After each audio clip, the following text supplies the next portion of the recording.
boa tarde. Bom, estou imaginando que você está vendo esse vídeo à tarde, né? Mas você pode também estar vendo de manhã, então, bom dia, ou de noite, então, boa noite. Nesse vídeo, na verdade, é uma sequência, uma playlist, onde eu vou resolver a lista resolvida de repetição contada. Então, se você ainda não conseguiu resolver essas questões, esse é o momento. Antes de você assistir esse vídeo, eu até recomendo que você primeiro assista os formulários sobre o assunto para você entender melhor um pouco essa estrutura, que ela parece um pouco com a repetição condicional, mas ela tem alguns nuances.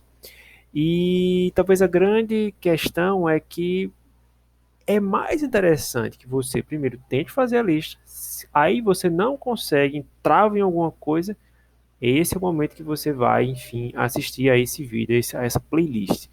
Porque já ver como eu fiz, eu sei, eu sempre acho melhor tentar primeiro. Tento uma vez, deu errado, assiste o vídeo. Essa primeira questão, eu acho que não. Ah, tudo bem, veja como ele está fazendo para entender qual é a ideia dessa repetição contada, mas nas próximas questões, tenta ver se você conseguiu entender, porque como não é um assunto todo novo, não é como cheguei aqui e introduzi decisão, cheguei a introduzir repetição, eram novos.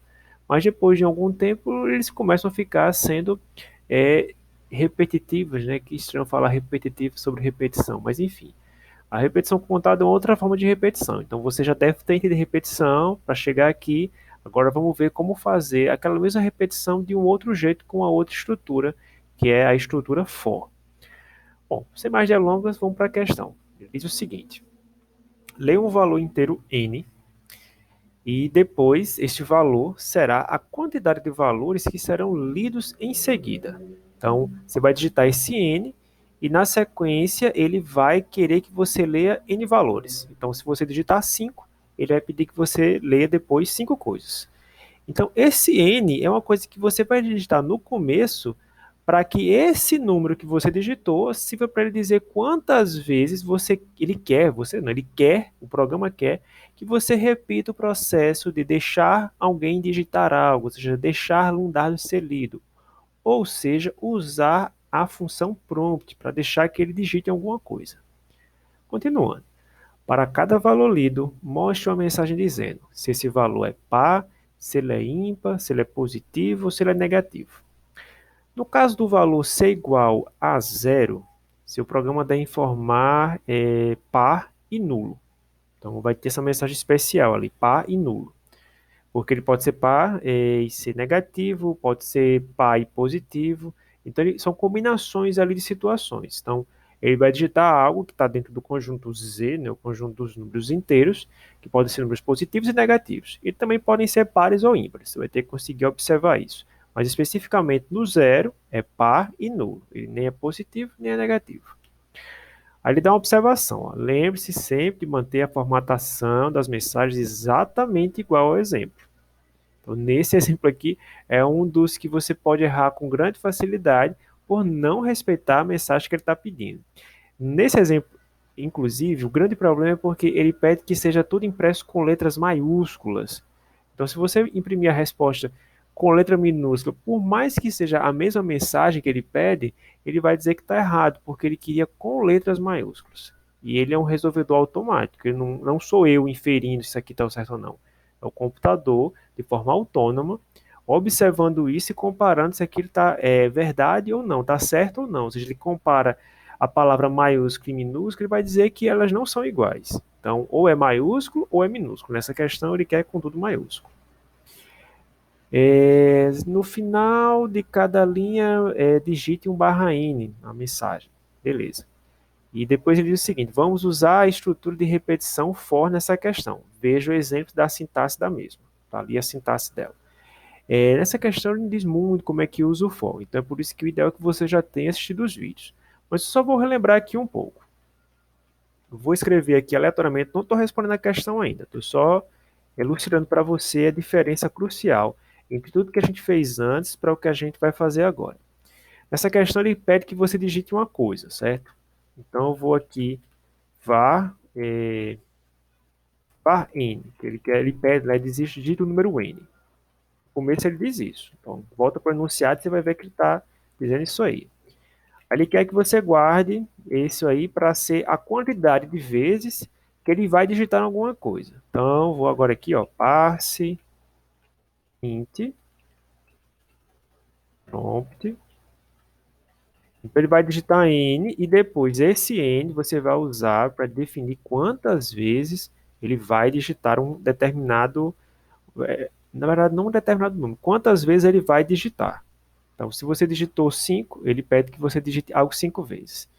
Então, de certa forma, ele está querendo que você repita algo n vezes. Então, se você digitou um n qualquer ali, não importa que número é, você poderia, usando aquilo que você já sabe, usar uma coisa assim, ó, while. Ixi, Maria, o que a gente vai fazer aqui, né? Para usar um while, eu preciso ter uma coisa para contar quantas vezes ele ocorre. Nesse caso aqui, ele vai ocorrer n vezes. Então, tem que contar que ele chegou em n. Então, vou criar aqui um conte e vou começar em zero. Lembrando que conta é só um nome, você podia chamar de contador, x, y, z. Estou optando por chamar de conte, essa questão. Então, para que essa repetição funcione, da forma como você conhece, né? Eu já viu anteriormente, você vai contar para ver se ele ocorreu uma vez, duas vezes, mas o importante é que você diga, enquanto esse conte for menor do que n, porque n é o número que ele vai digitar para repetir n vezes. Então, parece até que no começo você não sabe quantas vezes o programa vai repetir. Mas ele vai repetir n vezes. Não importa se n é uma variável, se é um número que você ainda não conhece, ainda vai digitar. Mas como eu estou digitando antes de começar a repetição, eu já sei quantas vezes ele vai repetir. Porque se eu já tenho esse número antes de começar o while, eu sei dizer quantas vezes ele repete. Então ele vira uma questão do tipo, eu sei quantas vezes eu repetir. Então se é uma questão do tipo, eu sei quantas vezes, estou olhando aqui porque eu estou vendo que eu estou um pouco baixo ali na câmera. Melhorou agora. Enfim, não muda o resultado, mas melhora aqui a minha concentração. Quando você sabe, antes de começar a repetição, quantas vezes vai repetir, por mais que seja n vezes, ele se resume a uma questão dos eu sei quantas vezes vou repetir. Aquele outro formato eu não sei em momento algum. Então, começa a repetição, eu não sei, algum evento vai acontecer a qualquer momento durante a repetição, seja dentro da estrutura de repetição, dentro do abre e fecha chave, vai ocorrer um evento que diz que você vai parar por aquele evento. Mas você, até o último segundo, até que aquele evento ocorra, você não sabe quantas vezes repete. Esse não é o caso. Por mais que ele seja uma variável que você digite logo no começo, esteja ali nessa variável n, mas nessa linha 3 eu já sei quantas vezes tem dentro de n. Então, eu já consigo dizer que essa coisa vai repetir enquanto o contador for menor do que n. E a cada repetição, ele faz aqui, ó, conte mais mais. Eu garanto, isso aí vai ocorrer n vezes. Não tem para onde correr. E desse jeito que eu fiz, né, eu comecei aqui o valor, um valor inicial aqui para conta, comecei com zero, disse que enquanto ele for menor que n, continua a repetir, e a cada repetição eu digo que vou somar um aqui no finalzinho, né, deixa eu até colocar na linha de baixo.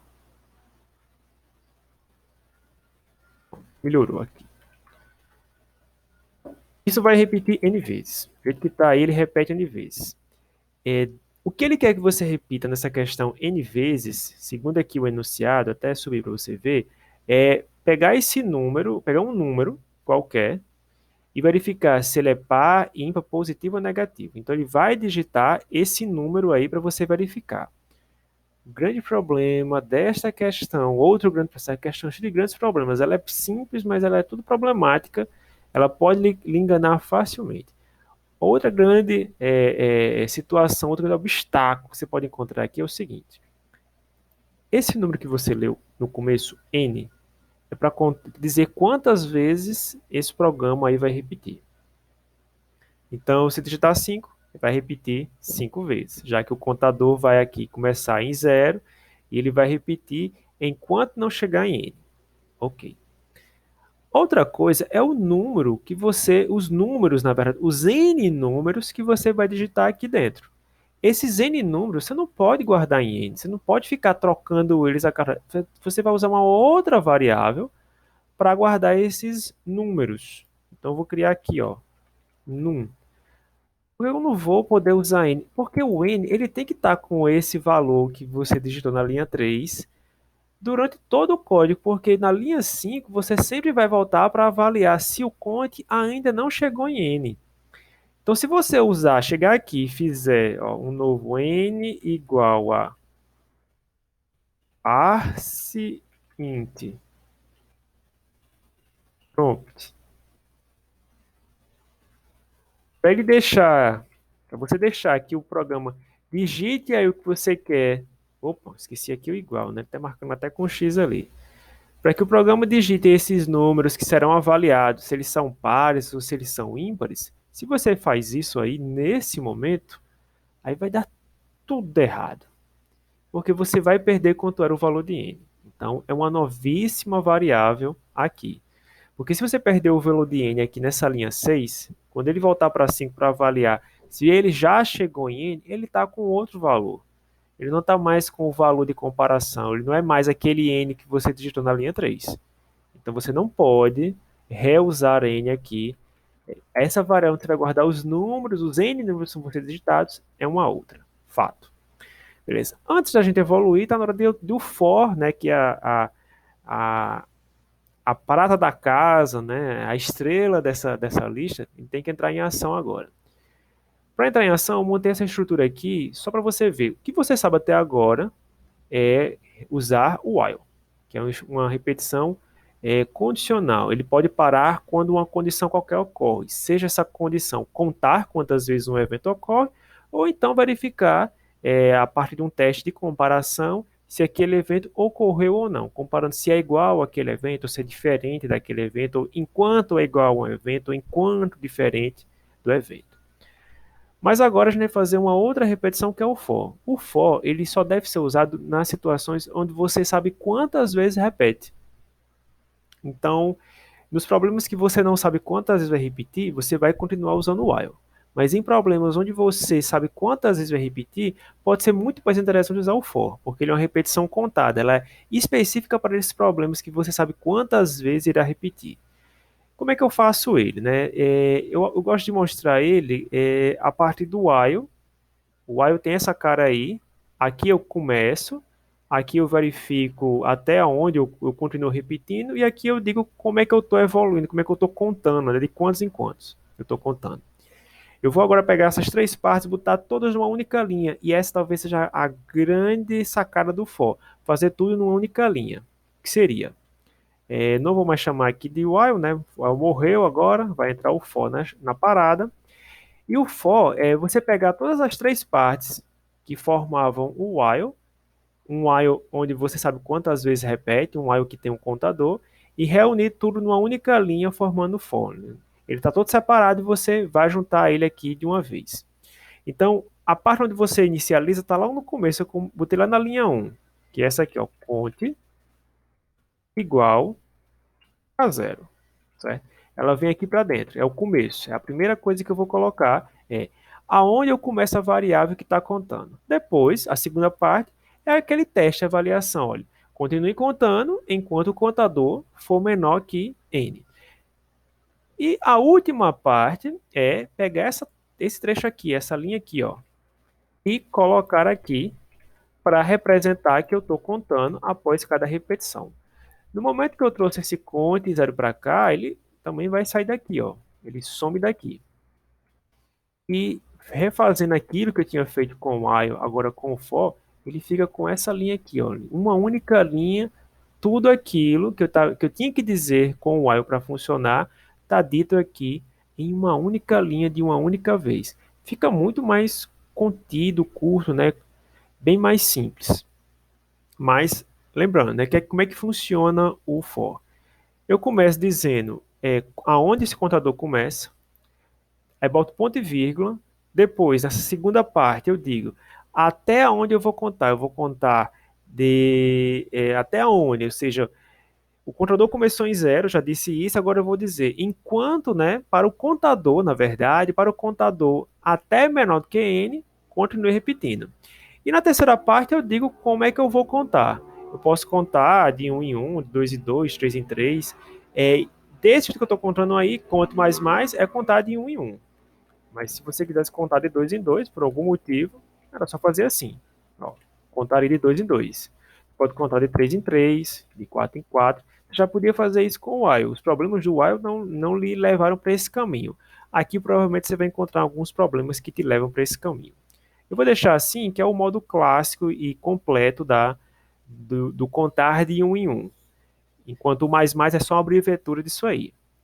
Beleza, então com o for, ele se resume tudo a pegar todas aquelas três partes que são necessárias para o while funcionar e resumir tudo numa única linha.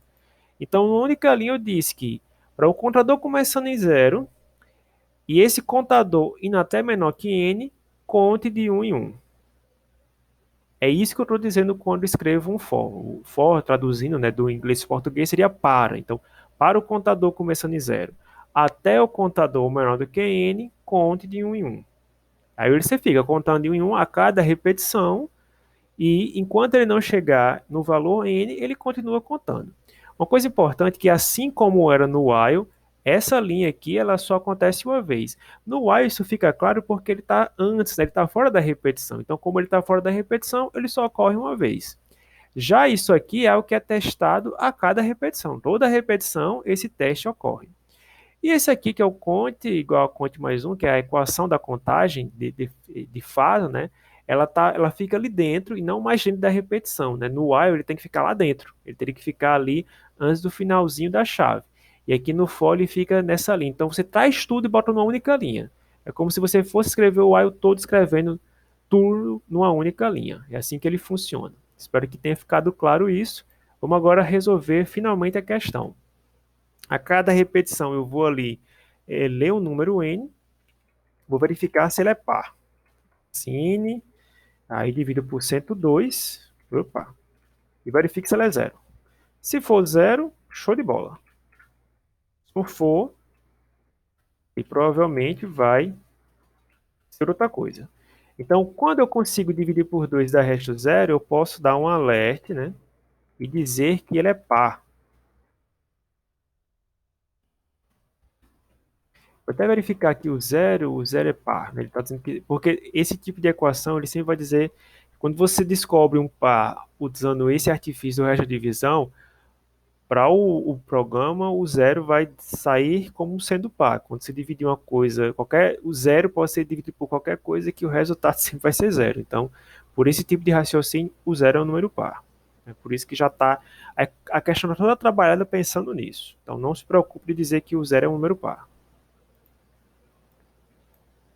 E nem se preocupe se matematicamente isso é correto ou não. Aqui, para os nossos limites, você pode assumir como correto. E é aqui que eu vou imprimir ímpar. Ele ainda quer positivo e negativo, né? Quer dizer que algo é positivo e negativo. Ele tem um espaço entre eles. Com isso eu já consigo responder alguma coisa, né? Par ou ímpar. Negativo ou positivo seria um outro teste, né? Um outro if. Vou até fazer aqui, pular uma linha para você ver que seria um outro if. Nesse outro if, eu percebo que as questões estão ficando mais difíceis, mesmo na lista inicial. Esse outro if, né, eu tenho esse número, e se ele for maior que zero, eu alerto que ele é positivo. Opa, positivo. Acho que agora tá ok. Acho que estava antes também, hoje. Eu que me equivoquei. Se ele for, ele pode ser agora menor ou pode ser igual, né? Vou fazer um else aqui. Se já sabe else if, vou usar um else if aqui. Se não souber, depois você me pergunta o que é um else if. Tá vendo aí se aleatoriamente a internet também quiser perguntar, manda lá nos comentários. Eu costumo ler os comentários e posso dizer o que é um else if. Positivo, ímpar agora, se não, né, se o número ele é igual a zero, maior não é igual, né? Então, agora se ele é igual a zero, eu dou um alert e escrevo nulo. Bom, e se não é maior, se não é exatamente igual, só resta aqui um último else, onde eu digo que Esse camarada aí, com certeza, é negativo. Uma coisa importante é que essa segunda parte, né, negativo, positivo, ela requer um espaço entre a primeira impressão e a segunda. Você pode optar por colocar o espaço aqui, depois da primeira impressão, aqui e aqui, ou aqui antes do começo dessa mensagem positiva ou nulo. Vou colocar aqui que me levaria a colocar menos, fazer menos modificações, colocando aqui é par, dá um espaço, e depois ele vai imprimir aí esse outro alerta com positivo, nulo ou negativo. Só para fechar, acho que tem um último detalhe que ele pede um pulo de linha, é, utilizando as letras maiúsculas, sem acento e pulo de linha. É, Desculpe, gente. Eu acho que tem aqui um pulo de linha ao final de cada uma dessas situações. Então, ó, você não vai pular uma linha depois de imprimir a palavra par nem a palavra ímpar, mas depois de positivo, ele pede, pela forma como está ali, um pulo de linha. Acredito eu que sim, porque ele está tudo ordenado aqui, ó, leu quatro coisas e imprimiu aqui essas quatro. Lembrando que esse primeiro número aqui na entrada foi a quantidade de números que serão registrados depois. Esse aqui é o valor que você guardou em N. Ó. Esse 4 aqui é o valor que vai ser guardado em N. Aí ele digitou 4 depois de digitar 4. Ele espera que você digite quatro coisas. Aí digitou menos 5, 0, 3 e menos 4. Bom, eu acho que agora foi. Eu acho que essa aí seria a resposta. Vamos testar aqui e executar se deu caras felizes ou se deu foi tudo errado. Opa, ó, tudo cara feliz aqui, consegui fazer sem esquecer de nada. E é isto, ó. Isso aqui fica igual. Os dois primeiros você já sabe, já estão ali. Vou mostrar só esse terceiro aqui que não aparecia lá. Então, espero que vocês tenham prestado atenção em todos os detalhes. Se não, volta, vê de novo o vídeo. E espero que não tenha ficado tão extenso, mas acabou ficando porque eu tive que parar e explicar um pouco do for. Você veja só esse detalhe para eu encerrar aqui, que ele já tinha mostrando aqui, de certa forma, o modelo de como era, de como seria o for dessa questão aí. E uma grande diferença que você pode ver do while, que no caso do uso da estrutura while, você teria esse pedaço de código aqui dentro, certo? Ele estaria aqui nesse finalzinho, esse conta igual a conta mais um, e a parte onde você inicializa o contador, que é essa linha conta igual a zero, ela estaria antes da repetição while, ela estaria fora e antes, e essa daqui estaria dentro das chaves, aqui bem no finalzinho. Mas no for fica tudo único e junto numa linha só. Beleza? Bom, espero que tenham gostado. Esse foi o primeiro vídeo. Essa lista é a lista resolvida. Ela já tem questões assim já bem demoradas, bem extensas. Mas vamos lá. Vejo vocês na próxima questão.